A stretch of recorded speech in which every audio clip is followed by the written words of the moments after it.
ప్రణయ ఫలితం 13వ భాగం. ప్రభు, చీకట్లో దారి తప్పినట్టు అనుమానంగా ఉంది అంది బాలిక. గుణసాగర్ ఆమె చేతిని గట్టిగా నొక్కి పట్టుకొని, అనుమానించవలసిన అవసరం లేదు, చురుగ్గా నడు అన్నాడు. ప్రభు, కాస్త వెలుతురు కనిపిస్తే బాగుండును అంది బాలిక. గుణసాగర్ మేనక ఇచ్చిన పుస్తకంలోని మాటలను దృష్టిలోకి తెచ్చుకున్నాడు. ఆ పుస్తకంలో వ్రాసి ఉన్న ప్రతి మాట అతని హృదయంలో ప్రతిబింబించింది. బాలిక అన్న మాటకు సమాధానంగా, నీ చేతిలో ఉన్న మురళిని నా కత్తికి తాకించు, కావలసినంత వెలుతురు వస్తుంది అన్నాడు గుణసాగర్. మరుక్షణంలో ఆ ప్రదేశమంతా కళ్ళు మిరుమిట్లు గొలిపే కాంతితో నిండిపోయింది. తంత్రవేత్త చూపు రాజకుమారుని కత్తి మీద పడింది. మురళి ఆ కత్తికి అంటుకుపోయి ఉంది. ఆ రెండింటి కలయిక వల్ల కలిగిన వెలుతురులో ఆ ప్రాంతమంతా దేవలోకంలా కనబడుతూ ఉంది. ఎదుట పెద్ద పూల తోట ఉంది. దాని ప్రక్కగా చిన్న చెరువు. ఆ చెరువుకు సమీపంలోనే ఒక భవనం ఉన్నాయి. బాలిక ఆ భవనం ముందుకు వెళ్ళి నిలిచింది. సందేహిస్తావెందుకు, లోపలకు నడు అన్నాడు గుణసాగర్. బాలిక ఏమీ మాట్లాడలేదు. ఆమె సింహద్వారం దగ్గరకు వెళ్ళి చెయ్యి వేయడంతో తలుపులు తెరుచుకున్నాయి. ముగ్గురు లోపలకు ప్రవేశించారు. ఒక ఆమె తూగుటుయ్యాలలో పడుకొని గాఢంగా నిద్రపోతూ ఉంది. బాలిక గుణసాగర్కు ఆమె చూపించి, ఆమె మోహినీదేవి, మేల్కొల్పాలనా అంది. వద్దు అని గుణసాగర్ బాలిక చేతిని విడిచిపెట్టి మురళిని ఆమె చేతికిస్తూ, సంగీత చావడిలో వాయించిన స్వరం మళ్ళీ వినిపించు అన్నాడు. బాలిక మురళిని చేతబట్టి పలికించడం మొదలుపెట్టింది. స్వరంలో ఒక ఆరోహణ అవరోహణం జరిగేటప్పటికీ మోహిని లేచి కూర్చుంది. ఆమె గుణసాగర్ తంత్రవేత్తల నొకసారి నిర్లక్ష్యంగా చూసి, తర్వాత బాలికను కోపంగా చూస్తూ, ఏమే, నీకు బుద్ధి లేదు?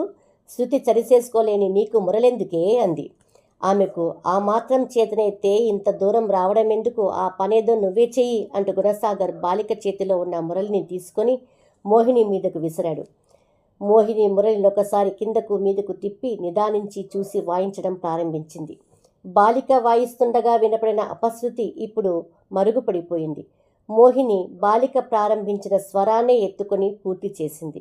మురళి వాయించడంలో మోహిని చూపించిన ప్రజ్ఞకు గుణసాగర్ చాలా ఆనందపడ్డాడు. కానీ సంతోషంలో తన కర్తవ్యాన్ని మర్చిపోకుండా సంగీతంలో ఆమెకున్న లోపాన్ని వెదకి పట్టుకొని, మోహిని, నీలోనూ లోపం ఉంది.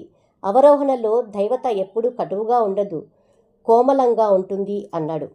మోహిని గుణసాగర్ను నిదానించి చూస్తూ, మీరు పొరపాటుగా విన్నారు, ఈసారి వినండి అని మళ్ళీ అదే స్వరం వాయించింది. స్వరం పూర్తయ్యాక, ఋషభంలో అనడం కూడా తప్పే అన్నాడు గుణసాగర్. మోహిని ఈ మారు గుణసాగర్ ముఖంలోకి ఆశ్చర్యంగా చూసింది. అయితే ఇప్పుడు వినండి అంటూ ఆమె మళ్ళీ ఆ స్వరమే వాయించింది. మోహిని, ఇప్పుడు నీ మురళి స్వచ్ఛంగా పలికింది. సంగీతంలో నీకున్న నేర్పుకు నేను చాలా సంతోషిస్తున్నాను. నువ్వేమి కోరినా ఇస్తాను, అడుగు అన్నాడు గుణసాగర్. అతనలా అనగానే మోహిని మురళిని దూరంగా విసిరేసి గుణసాగర్కు నమస్కరించి, ప్రభు, మీ రాక కోసమే ఎదురు చూస్తున్నాను. ఇప్పటికీ మీ దర్శనం లభించింది. మాకెప్పుడు ముక్తిని ప్రసాదిస్తారు? ఇంకా ఎంతకాలం ఈ ఖైదులో ఉండాలి అంది. తొందరపడకు, రాజకుమారిని చూపిన మరుక్షణంలో మీకు స్వేచ్ఛనిస్తాను. ఈ బాలికనిక్కడి నుంచి నువ్వు మాతో ప్రణయ భవనానికి రావాలి అన్నాడు గుణసాగర్. ప్రభు, మీ ఆజ్ఞ శిరసా వహిస్తాను.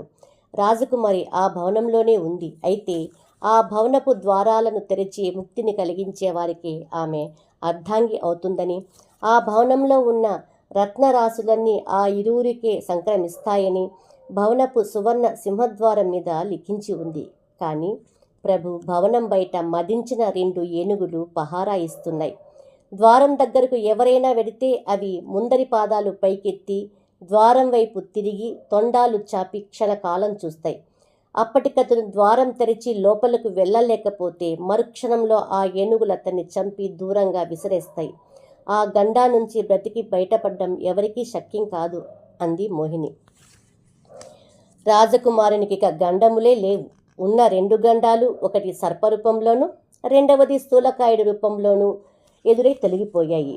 ఇక అతనికి చెరువు కలిగించే ప్రాణులు ఈ లోకంలోనే లేరు అన్నాడు తంత్రవేత్త. ఓహో, అలాగా, మీరు జ్యోతిష పండితులు కాబోలు. నా అదృష్టాన్ని గురించి చెప్పండి అంటూ మోహిని తన చేతిని తంత్రవేత్త ముందుకు చాపింది. తంత్రవేత్త ఆమె చేతిని నిదానించి చూసి, అన్నాడు విచారంగా. సంకోచించకుండా ఉన్నదున్నట్టు చెప్పండి అంది మోహిని. ఏమని చెప్పమ్మంటావు? నీకు ఆయుష్ పూర్తయింది, మారకం ప్రవేశించింది, ఒక్క ఘడియలో నీ జీవితం అంతమవుతుంది అన్నాడు తంత్రవేత్త. తంత్రవేత్త అన్న మాటలు విని గుణసాగర్ పకాలున నవ్వి, ఆచార్య, మోహిని కూడా బొమ్మే అన్న విషయం మర్చిపోయారు. ప్రాణం లేని బొమ్మలకు మరణం ఎలా సంభవిస్తుంది అన్నాడు. రాజకుమారా, ఇక్కడ ఉన్నవన్నీ బొమ్మలే కావచ్చు, అయితే వాటికి కూడా ఆలోచన శక్తి ఉందని గుర్తించండి. అవి మనం అడిగే ప్రశ్నలన్నింటికీ సమాధానాలు చెబుతున్నాయి. అంతేకాదు, మన శక్తియుక్తుల్ని పరీక్షించి పరాజితులను చేయడానికి కూడా తీవ్రంగా ప్రయత్నిస్తున్నాయి. అంటే నిర్మాణకర్త తన యొక్క తాంత్రిక బలం వల్ల తను తయారు చేసిన బొమ్మలన్నింటికీ కృత్రిమ జీవం పోసి ఇక్కడ కాపలా ఉంచాడు. జీవం ఉన్న తర్వాత అది కృత్రిమమైనదే కావచ్చు, లేదా సహజమైనది కావచ్చు. దానికి ఎప్పుడో ఒకప్పుడు అంతం తప్పదు.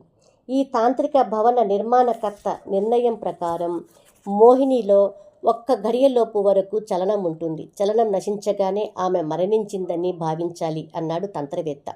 తంత్రవేత్త మాటలు విన్న మోహిని అతనికి నమస్కరించి సంతోషంగా తమ మెడలో ఉన్న రత్నహారం తీసి అతనికి కానుకగా ఇచ్చింది. మోహిని, విచారకరమైన ఆచార్యుని మాటలు విని నువ్వెలా సంతోషించగలుగుతున్నావు అన్నాడు ఆశ్చర్యంగా గుణసాగర్. ప్రభు, ఆచార్యులు మారకం అని చెప్పిన సమయమే నాకు ముక్తికాలం. తొందరగా రండి, మీకు ప్రణయ భవనం చూపిస్తాను అంది మోహిని.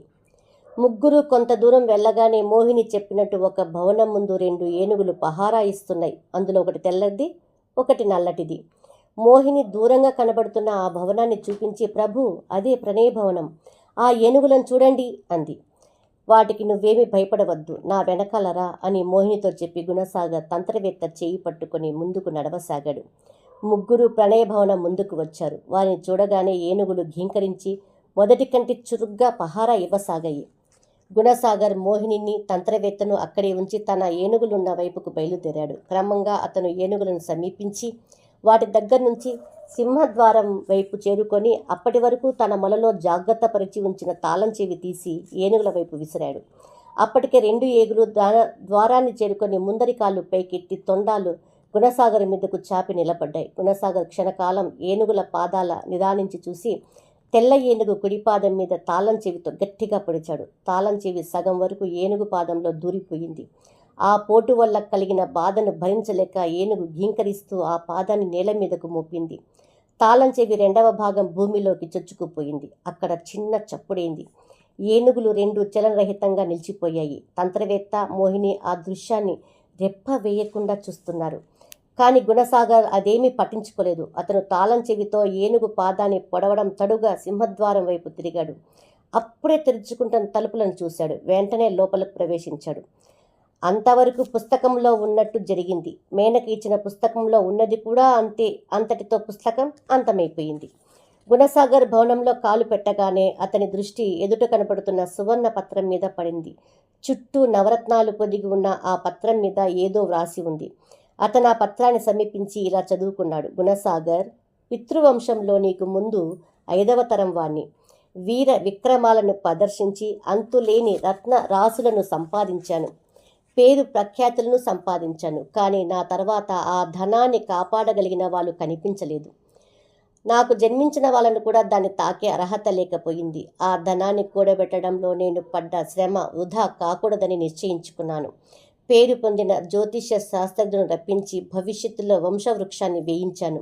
నా తర్వాత 5వ తరం వాడివైన నీవు నాకు తీసిపోని బలవంతుడవుతాడని శాస్త్రజ్ఞుల వల్ల తెలుసుకున్నాను. నా కష్టార్జితమైన ధనం నీకు సంక్రమింపజేయాలని నిశ్చయించుకున్నాను. వెంటనే పండితులను పిలిచి నీ చేత భేదింపబడే విధంగా తాంత్రిక భవనాన్ని సృష్టించాను. అందులోనే నేను కూడబెట్టిన రత్న రాసులు ఉన్నాయి. నువ్విప్పుడున్న ప్రణయ భవనం నా ప్రేమకు చిహ్నం. నేను ప్రేమించిన యువతిని మొదటిసారిగా ఇక్కడే కలుసుకున్నాను. వీర విక్రముడైన నీ వివాహం కూడా ఇక్కడే జరగాలని సంకల్పించాను. గ్రహాచార రీత్యా నువ్వు ప్రేమించిన యువతి ప్రణయ భవనంలోనే నీకు లభ్యమవుతుంది.